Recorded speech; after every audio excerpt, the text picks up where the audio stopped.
Good morning and welcome to the December 21st, 2022 meeting of the Lextran Board of Directors. My name is Jill Barnett and I'm the General Manager of Lextran. I will turn the meeting over to our Chairman, Mr. Harding Dowell. Thank you, Jill. We'll call the meeting to order and call the roll. Dr. Acapo? Here. Thank you. Mr. Ward? Here. Ms. Boris-Gonzalez? Here. Mr. Motley? Here. Mr. Schoninger? Here. Judge Thurston? Present. Okay. Almost a full house today. Let's see. Is there any public comment? Seeing none, we will move to approval of the minutes of the November 2022 meeting. Has everyone had a chance to review? Are there any questions or corrections? Is there a motion to approve? I'll make a motion. Thank you, Judge Thurston. Second by Mr. Motley. All in favor? Aye. Aye. All right. No chair's report today, except to say happy holidays to everyone, and I hope everyone has a restful break, especially our talented and hardworking leadership team. We look forward to seeing you all again in the new year. So then we'll move on to performance and financials. All right, I will call Mr. Fred Combs to the podium for the performance report. Before he gets into that, here's a quick little blurb from the GM report. We have Southern Lights, a trip to Southern Lights this evening. Buses will depart from downtown at 6 p.m. We're excited to be able to bring that back to our customers this year after a break for the last few years. Our passengers will load on High Street and take their trip out to the Kentucky Horse Park. I wanted to announce that on Christmas Day, we will be offering service. It will be reduced hours from approximately 10 a.m. to 7 p.m. To serve our customers traveling on Christmas on routes 1 through 13. I wanted to offer a congratulations to operator Mr. D. King, who was recently elected Vice President of the Union. That was a special election after Mr. Todd Birch stepped into the President's role. So I wanted to offer our congratulations to him. We will be setting up a January date for our Finance Committee meeting. So we have a few members here who are on the Finance Committee. So just wanted to get that on your radar. And also make the board aware that we have operator refresher training that's going on this week and for the next 2 weeks while we have some workforce availability with service being reduced on campus. So with that, I will be happy to turn it over to Mr. Combs to report on our performance report. Thank you and good morning everyone. I'm happy to walk through our performance from last month. As always, we'll start with our mission statement. We serve people in our community with mobility solutions. So some highlights from last month. We served our community by offering free rides on Election Day and on Thanksgiving Day. Our employees who worked on Thanksgiving Day were treated to a meal during their shift. We did service to the Breeders' Cup, which was hosted at Keeneland, and then we had our final pension committee meeting of the calendar year on November 8th. So some commendations from last month, and this first one comes to us from someone we're not sure if they're a rider or not, or just someone from the public, but this goes to show some of the work that we've been doing with our ramp program. I've noticed the new bus stops and benches and shelters around town. I even saw a worker washing down a shelter. It is so warming to see elderly and young people having a place to sit and wait for the bus. It makes me proud of my city. So kudos to the team who's been working on the ramp program, and thanks again to the board for helping us put some extra focus on our amenities. Other commendations from last month came from Charmin Goodridge, Carrie Morris, Pierre Saray, James McGarr, Charles Combs, and John Salderas, all bus operators. So kudos to the staff for that. Ridership in November was really, really good. I know we walk through this slide sort of every month, and we've been talking about how ridership, the underlying metrics are improving, things are looking better, especially the last few months of the year. And if you step back from this chart, and I'll walk you through this a little bit, the dashed line is where we were last year. The gray line is our average. And as we've been talking about post-pandemic, the more of those months after the pandemic goes into the average, it's going to converge to our monthly ridership. So how much of this is improvement in ridership and how much is that natural conversion? If you look at the distance between where we were last year and the green line where we are this year, with the exception of February, which we had the significant winter weather in 2021, the vertical distance between the green and the dash is pretty close until you get to August. And that's when the green line jumps up closer to our average. So as we've been talking about those underlying metrics and our ridership looking good, if you just sort of look at this slide from that perspective, that jump is kind of what I'm talking about. That's a graphical representation of the discussions we've been having about our ridership. All that to say, November we are as good as we've been since the pandemic. On paratransit, you sort of see the same pattern. We were close in there until about July, where we stepped back to our previous year for a few months, and then the last 2 months, October and November, we've fallen back closer to 10,000 trips per month. So in our percent change relative to monthly average slide, those two factors, or that discussion is what has caused this flip, where our fixed route is now closer to our average than our paratransit. So our best score on fixed route here was about -5%, and we're about -31, 32% on paratransit. So in terms of numbers, that puts us at 324,000 trips on fixed route and 11,000 trips on paratransit. Our miles and hours look pretty steady, and our productivity on both systems has improved. And that again is reflected on fixed route and then increased ridership, and a little bit more efficient, even though we have less trips on paratransit. Our on-time performance on fixed route, let's see, it was about 88% last month. Our comments, we've seen some improvements there. I've noticed if you add the total comments in terms of past boardings, last year we were at 75 at this time of the fiscal year, and this year we're at 45. So I think we've seen some improvement on complaints there. Our on-time performance on paratransit, 52%. That is up from 47% of last month. And then the total volume of complaints decreased from 103 in October, which was the first month of RITP Dev, down to 56 last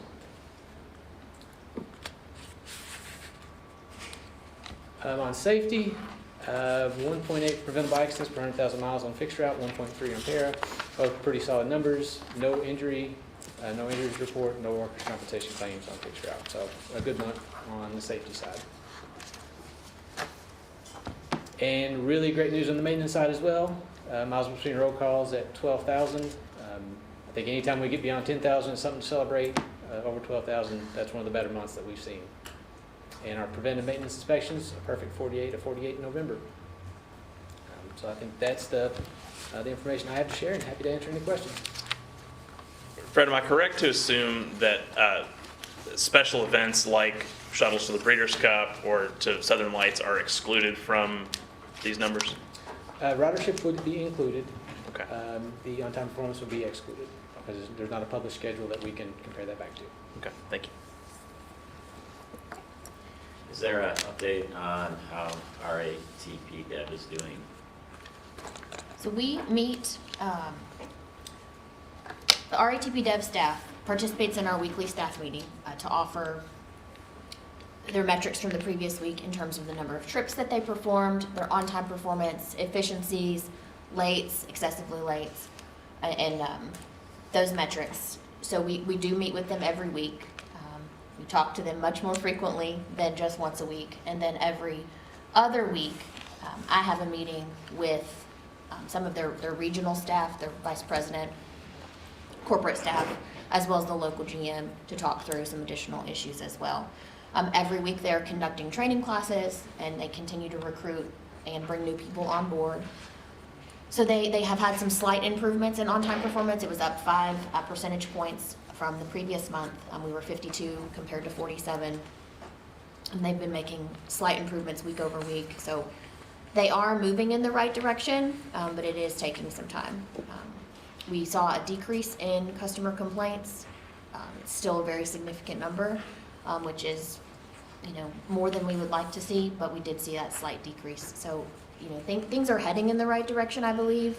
It's just taking some time to get there. And none of us enjoy being a C student, or worse than C student at the moment. So we're trying to get the ball going in the right direction. Do they give you like a timetable of when they think they're B? An A student? Or at least a B? At least a B. So they, I have asked not exactly that question, but I have said, what is the timetable that you anticipate being staffed at a number that you can improve performance to the level we would like to see, and they're hoping to be there in February.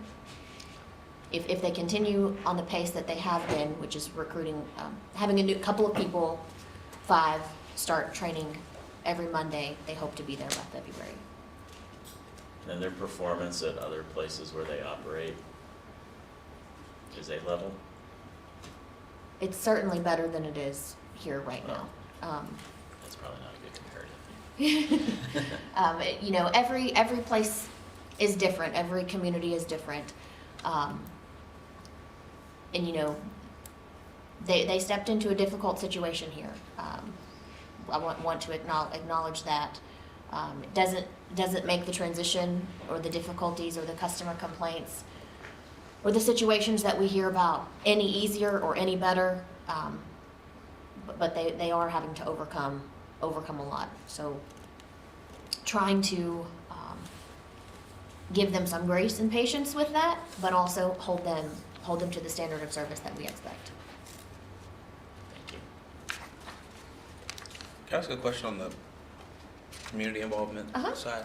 What is complete streets? Because I've heard that phrase in different contexts, and I don't know if we've discussed it. Yes, I'll let Fred talk a little bit more about that, but we are pretty involved in, you know, anytime there's a project, like Town Branch is a recent example. You know, it's not just a roadway improvement. It's pedestrian improvements, it's transit improvements, sidewalks, all of the amenities that are there for a complete street project. But Fred can give you a little bit more. Sure. A complete street is essentially looking at a street in the perspective of all potential users. So not only vehicle traffic, but you're also considering pedestrians, considering the ADA, folks, transit, cyclists, in any, you know, transportation mode that we might have in the future that we've not thought about yet. Jetpacks, anything that we can think of. We try to think of how can we build infrastructure that everyone can use. Because not everyone, you know, in Lexington has access to a car or can drive a car, so we want to make sure that mobility is accessible to everyone. So it's not a particular initiative, it is sort of a collaborative conversation that happens around a particular area. Yeah, it's a national That's movement. We have examples here, I think the limestone repaving, where we had a road diet, where we remove a lane and give some of that space to additional users, so there's no wider bike lanes, we can build bigger sidewalks, those sorts of things. So it's thinking of movement and transportation above and beyond just how many vehicles can we pass through. What would this, and I like road diet, this is a term I never heard I know. of. What would this policy conversation? Yeah, the Complete Streets policy is putting something in place that when we do design on a road, that we think about these things, that we think about more than just annual average daily traffic. And I don't remember the number of Complete Streets policies that's passed nationwide, but it's very significant. Many cities are going to this. There's parts of infrastructure bills that look favorably if you have a policy like this in place. So your grant applications will have a little more strength if you have. So we're developing a We are complete streets in, policy? yes, Okay. and the state is also working on a Lexington, complete streets. Lexington. not specifically Lextran, but we are part of that conversation, as Understood. well as the state. So we're involved in a The number of state's doing local their own. levels. So the Mayor's state- office driving, or, The state will have one, and then we'll have one locally. This is coming mostly from the MPO. got it. Cool. But it is a collaborative amongst all the professionals in transportation in the city. Working on it. Thank you. All right. I have one question. Sure. It's probably for Nikki. The interviewing strategy, I'm just looking at these stats, so I understand this, so I think what this is saying is administration, there was 2 openings, you had 3 interviews and you hired 1.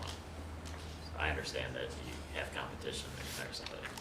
But, all right, so on operators, there's 12 openings and there's 10 interviews and we hired 1. So are we interviewing everybody that applies? Are we interviewing people that we think are qualified? Do people turn down offers? I want to offer something that I was going to wait until the financial report. Ms. Falconberry came to me this morning and she said, I have a problem. That problem is she does not have a voice. She has a little bit of laryngitis. So I will answer part of that. We do not interview every person that applies. There are things on some applications that knock folks out of an interview. We do try to exercise some discretion and leniency in interviewing people based on backgrounds. There are also, beyond the interview, things that might knock someone out of being hired once we get there. she's telling something to Mr. Combs that he's going to share as well. That she is not able to share with the Driver's entire board. group. It's like- I don't have a microphone, unfortunately. So applicants that we've seen for the HR position that's listed on there have not come in the quantity that we've seen for the other jobs. So that one's been a little more difficult to find a quality applicant for. Did I say that right? Is that it? With that, we do have the financial report included here, and Nikki has briefed Miss Stephanie Hoke, who is very strong in our finance department, to assist with the delivery of this month's finance report. And she is her trusty right hand today to offer any additional comments. So thank you, Stephanie. I didn't know how to click, too. You didn't tell me that part. It's a lot of pressure. All right, we'll go over the financials here. We'll take a look at the balance sheet first. Our operating cash is looking pretty strong with 5 months into this fiscal year, so we are feeling pretty confident about that. The accounts receivable, majority is the state. Everything else is pretty comparable as far as the balance sheet.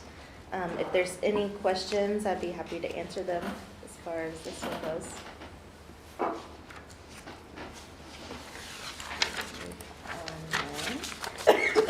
Statement of revenues and expenses. We did receive the bulk of our property taxes in the month of November. I know we talked a little bit about that at our last meeting. So that is why you see the jump in property taxes for the month of November. It is pretty comparable to the budget. It did come in a little bit higher than last year's, you'll see, for the FY 2022 actual. So it did come in a little bit higher, but it is we will continue to receive property taxes throughout the year. We just happen to receive the majority of it during the month of November. So Is that typical?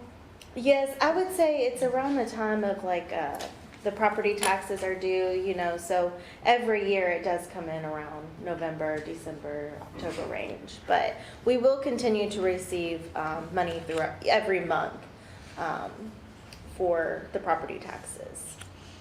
Passenger fare revenue is up this month, so we are we're happy about that. As Fred mentioned, with the ridership going up, we are seeing the passenger revenue increasing as well.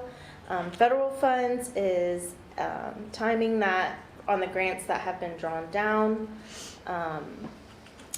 for the federal funds that we've received. So that's where you're going to see the comparison there from last year. Moving on to expenses. Wages are below budget. We are continuing to monitor the fuel. You'll see the diesel listed there. We do have the monthly average listed for the year to date is 3.99 a gallon.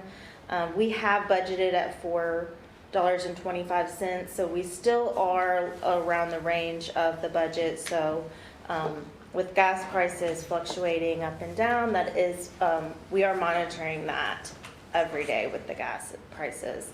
And the other fuel is the CNG as well. So you'll see the difference between the CNG and the diesel there.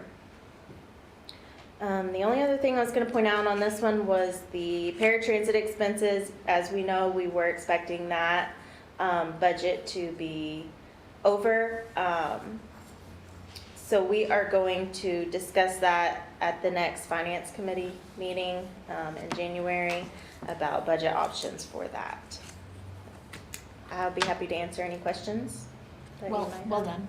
Well done, Stephanie. Good job. Yes, thank you. Questions? Yeah, on the utility, on the fuel. Yes. So if you combine those two lines, we're like 10% over, right? Am I reading that right? Yeah. The difference between the diesel and the CNG.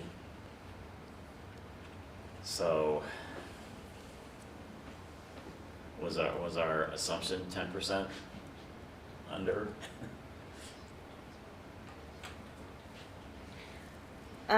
We have been using more of the CNGs more than anticipated when the budget was done, and as well as some of the CNGs that we're receiving. We've received more CNG buses in, so that is causing the increase in the CNG fuel. No, I understand that part of it. I'm just talking like if you take them both together and being that much over budget, you know, it's pretty significant, really. But so is it a under budget or is it a over use of fuel, or because the routes are still the same, right? Right, I believe both, that perhaps on CNG we've under budgeted a little bit there, but also that we're using it more than anticipated. Yeah. I would agree.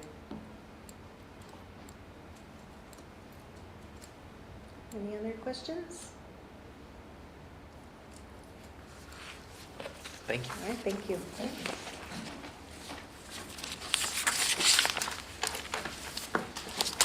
All right, moving on, we have 3 action items this month.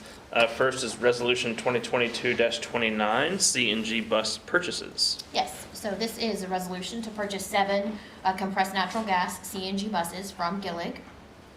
So it's requesting authority today to do that.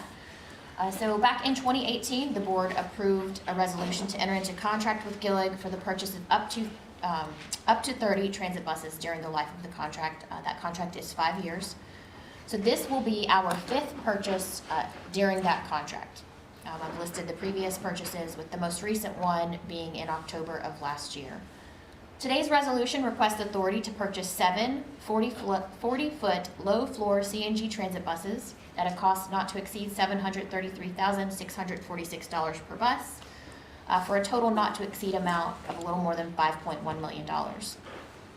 I have included the source of funds for the purchase there, which includes federal 5339 formula dollars, 5339 competitive dollars from a low or no emissions grant, $615,000 from the state of Kentucky for a match, and $547,000 from the local mass transit fund for that total.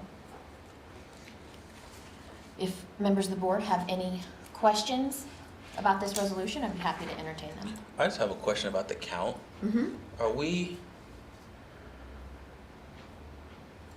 I remember looking at these numbers before, and we were at like 70 buses. Maybe 7 or 8 of those were low and no emission. Can you remind me of that? I like to keep track of how many low.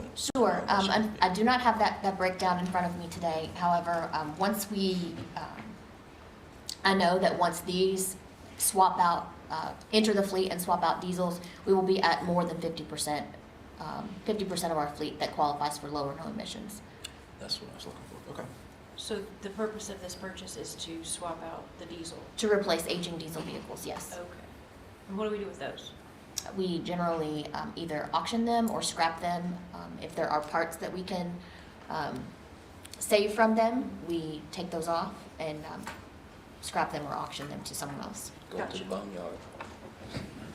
And when do we expect delivery of these 7? Is it all 7 at once, or is it spread out over the course of several months? This will be anticipated in about the second quarter of calendar year 2024.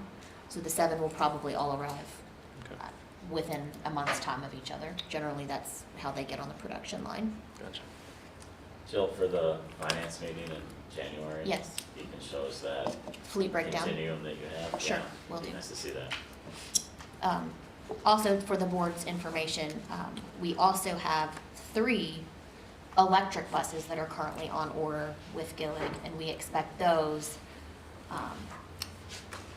in about the 4th quarter of 2023. So within 6 months time period, not 6 months from now, but when that time comes, in about a 6-month time period, we should get a good number of new buses to weave into the fleet. Was it perhaps the single-digit number that was the electric Yes, buses? that's correct.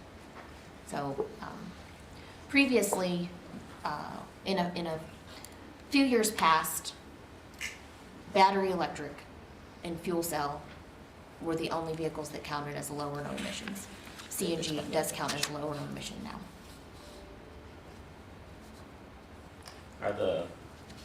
We've gotten some newer electric buses We do. recently, right? Uh-huh.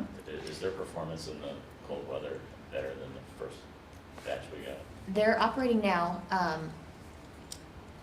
It appears that they're going to be that way, but I would say we haven't quite had the frigid temperatures that That we we're gonna experienced have such difficulty. Yeah, we'll find out Next Friday. month meeting. You know, it tended to be like months of January, February, where we experienced a lot of difficulty out of our original electric bus fleet. So it remains to be seen how the Gillig electrics will perform, but I do have some more confidence that they'll hold up. Okay. And then there's no problem with the CNGs? No. With related to weather, is that what Yeah. you mean? Not to my knowledge, that no. I don't think Ms. Rogers can hear. Jamie, are you able to hear? Oh, okay. Okay. A little bit. I may be speaking too quietly. Okay. Thank you. I'll try to speak up. Thank you. Okay. Any other questions? Is there a motion? Okay. Mr. Motley, a motion to approve. Is there a second? One second. Ms. Thank you. Flores-Gonzalez seconds. Is all in favor? Aye. Thank you. Aye. Thank you. All right, next, we have Resolution 2022-30, a resolution authorizing the GM to execute contracts with Avail Technologies Incorporated. Yes. Resolution 2022-30 today will authorize me as the general manager to execute contracts with Avail Technologies to extend the existing warranty and maintenance agreement, and also a contract to convert the ERP software to a cloud-hosted environment to ensure future support and functionality of that. Back in 2010, many moons ago, the board authorized a resolution for Lextran to enter into contract with Avail for a fixed route intelligent transportation systems project, often referred to as ITS. The nature of that Avail ITS system today includes the computer-aided dispatch and automatic vehicle location system and software that is used by our operations department for our fixed route operation, as well as the software that is used by our maintenance and finance departments, known as FleetNet. Our existing maintenance and warranty agreement with Avail expires end of this year, so at the end of December, and the new agreement will be for 2 years through December 31st of 2024. It is a cost of $124,000 and some change for that first year, and a little more than $128,000 in the second year, with costs to be billed monthly to us. The current price that we pay for that maintenance agreement, maintenance and warranty agreement, is a little more than $90,000. So that will be one contract.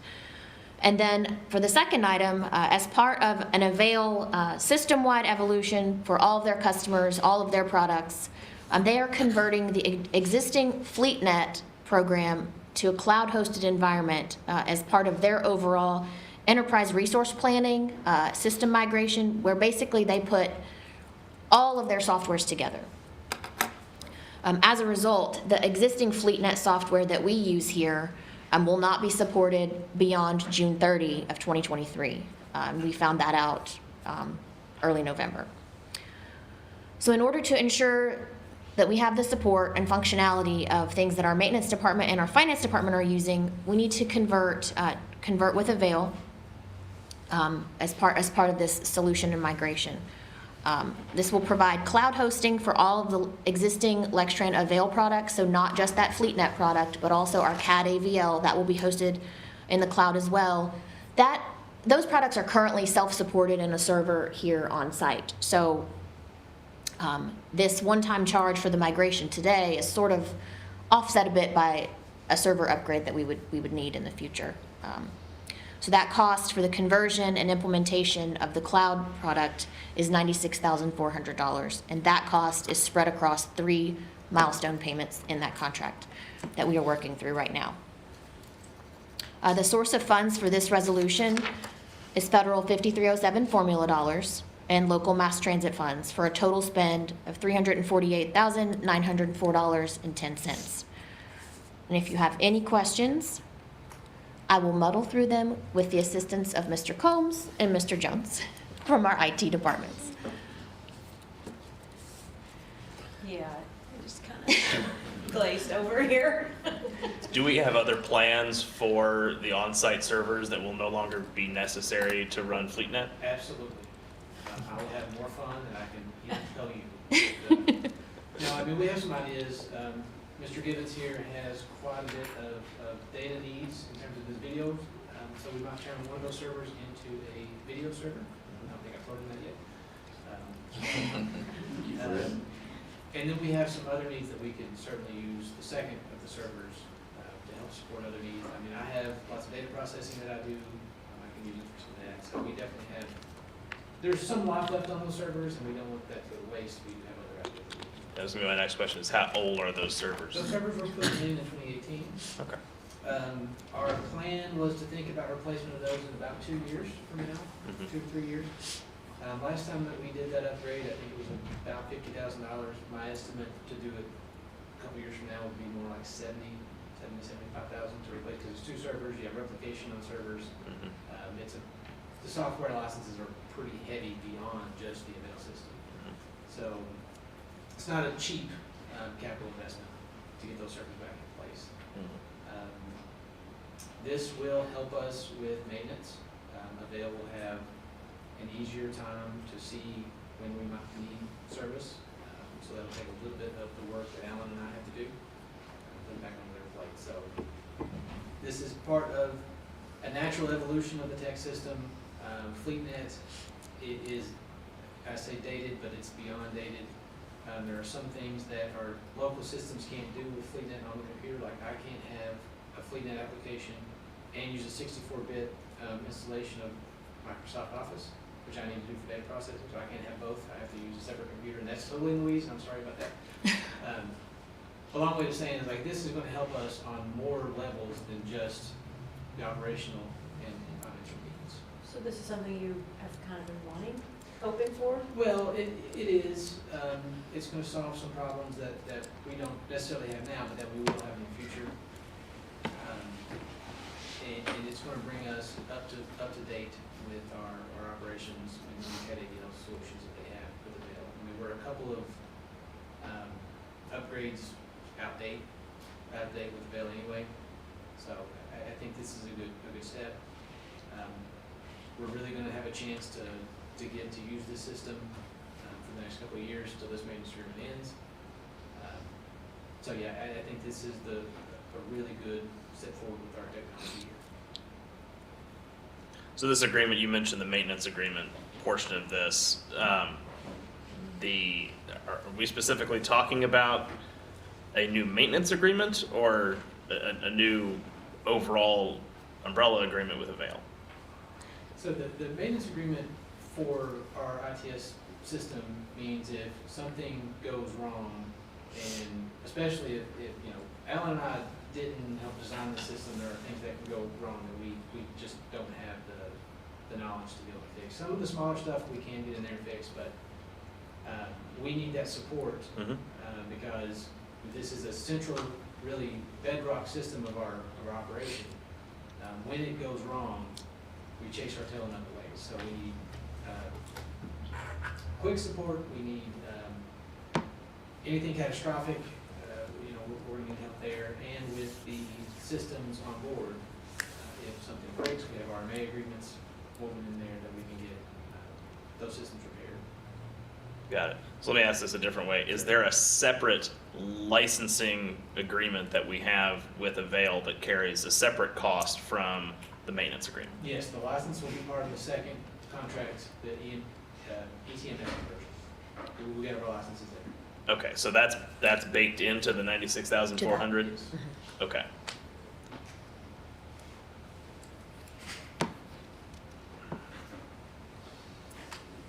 And I will say it, we struggled on how to best present this topic and resolution because it's sort of two things, but they all fit together.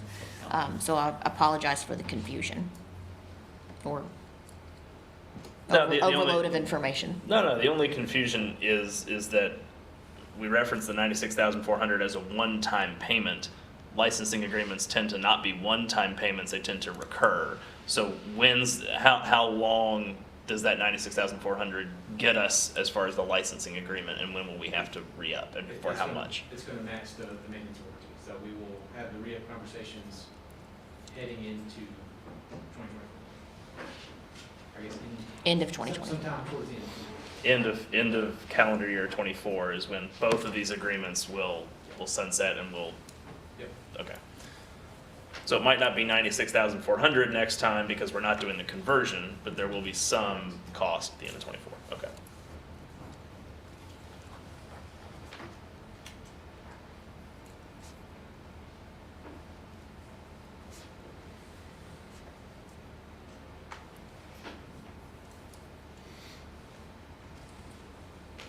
And I promise, last thing, the cloud hosting, is that something that we are having to provide, or is that part of this agreement with Avail? Is that, they've got everything on AWS or something like that? They have everything Okay. baked into this. So we're just paying the licensing fee and they're taking care of the back end.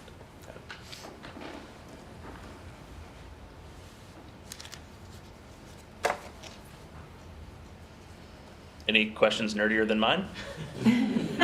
Cool. You set the bar. Is Very, there very good. Is there a motion to approve Resolution 2022-30? So moved. All. Is there a second? I'll second. Thank you, Judge Thurston. All in favor? Aye. Thank you. Aye.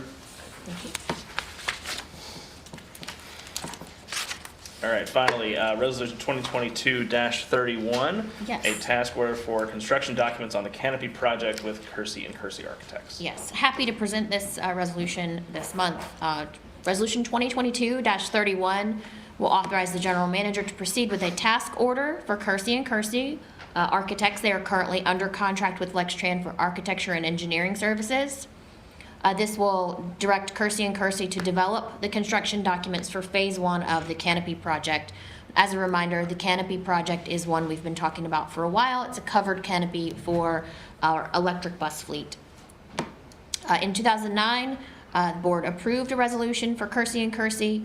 That initial contract outlined a covered canopy as part of potential tasks under Lextran Headquarters Phase 2.